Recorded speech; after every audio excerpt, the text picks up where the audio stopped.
Hello everyone, this is Dave here at Moonride, and today we're going to channel who wrote the op-ed criticizing Donald Trump.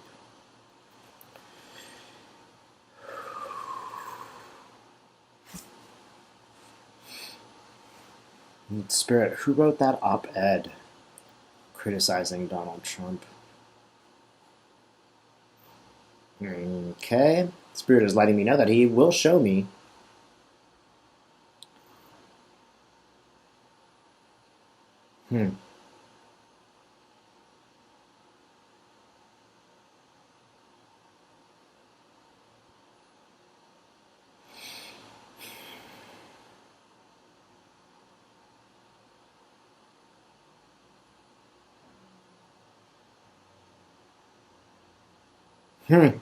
All right, I'm getting that it's Vice President Pence. Pence wrote it. He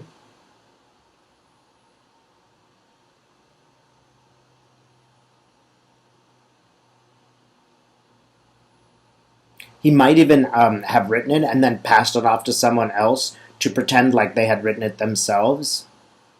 That's what I'm seeing. I'm seeing him writing, and there's like a person in the background who's female, who is maybe that's the Times writer themselves, who is his contact. But he's there and he's writing it. He's telling me that he did it really did do it for his own patriotic reasons. You might not agree with those reasons. However, he took a great risk in letting American people know what is really going on in the White House. It's like, yeah, it's a great criticism to say you should just quit and walk out, but I'm the Vice President of the United States. I can't really do that. You know, I can't just walk away. If there is this crisis, then who's, there's nobody in place to take his place.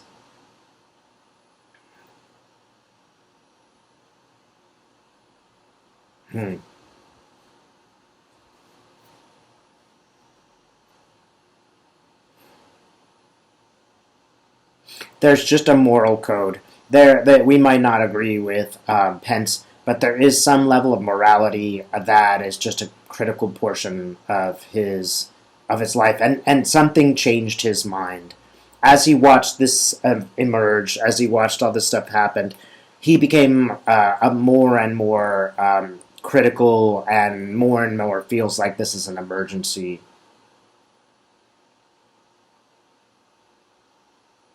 He says, look, Trump's going to break this country in half. If we don't stop him, we got to get on this now. There was no time to waste. There was no time to sit around and philosophize about whether I should send this or not. I did it because I needed it done, and America needs it done. He said, look, I'm an American. You might not agree with me, but I know that America needs to know this. They need to know the truth. And if you think that I'm responsible for, quitting, you are responsible for removing him. And, you have the same responsibilities I do, in a sense.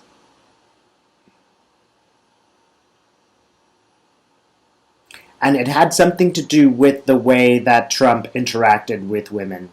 And that was the final step for him. Again, we might find that Trump is or Pence is very sexist, but at the same time, he said it disgusted me the way that he treated women. I just found it just to be vile on its face. I have wife and children, and I don't like to see. It's just disgusting. There's no other rationale that I can give for that, except that I was disgusted. It's one particular woman and the way that he treated her, and the way that he just eyes women like they're meat, and it's like having a dog in the White House. And he's saying, I'd do it again. I have no regrets. I'd do it again. That's how you ever going to tell anybody? You're going to tell anybody it's you? Yeah, I'll tell people. When the trouble's past, I'll tell people.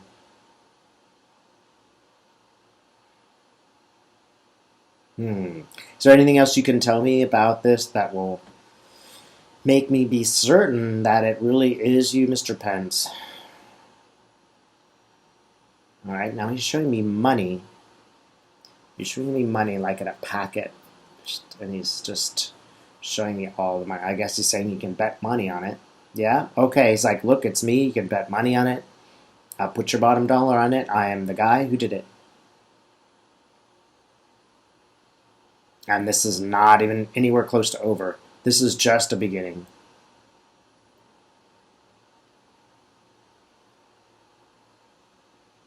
One thing that he did was, in creating this op-ed, he distracted Trump from other really bad things that he was going to do.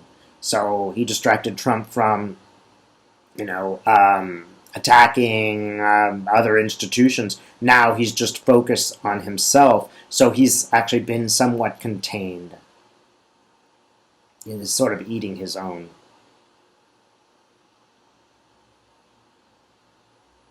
He's saying that you have no idea the White House is like. It's just everything is thwarted with danger. Every single person will turn you in. There's no honor. There's no ethics. These people will eat you alive. It was one of those things where if I had acted purely in self-interest, just to keep myself out of jail, I would be right in doing that. That isn't why I did it. I did do it for higher moral reasons. Look, you may not agree with me, but I do believe in God. I do believe in a spirit that says that there are certain ethical issues which we must address no matter what political party we're in. Because I don't want the presidency. That's not why I did it. I'm pretty sure that this will cost me any chance of becoming the president, and I'd do it again. I really do believe in my nation, and you might not have liked things that I've done in the past, but I am here with my flagpole, and that is more important to me. The long-term future of the United States, the long-term opinion of me as a person, that is more important to me than getting the next 2 months of power. He said, I'm fed up. I'm just fed up. I've lost so much of my faith working for this man, and so has everybody else. Said anybody walking out of this White House they'll never want to work in politics again. They said it's a joke. It's just a joke what's going on there.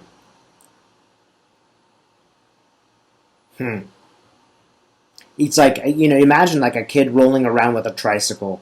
That's what Trump is. Just the minute he passes a room, everybody starts whispering and talking about it and talking about other people. And we're all being run by a big kid on a tricycle who's, willing to run his tricycle right into your ankles. He's just a brat, a spoiled brat. He says, I don't believe in kingdoms. I might be a conservative, but I don't believe in having a king at all costs. I just don't think that's right.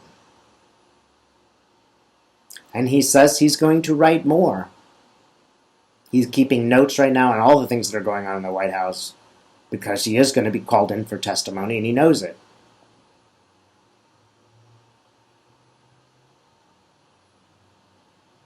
Said, look, again, what you might think of me, I don't know, but give me some credit here. This is an essential thing to our democracy. This is urgent. I knew that it would have a huge effect on me and the people around me, but I did it anyway. In the long term, I believe people will understand that I did this in order to preserve our democracy and to maintain some standards, especially as regards women. All right, on that note, thanks for watching.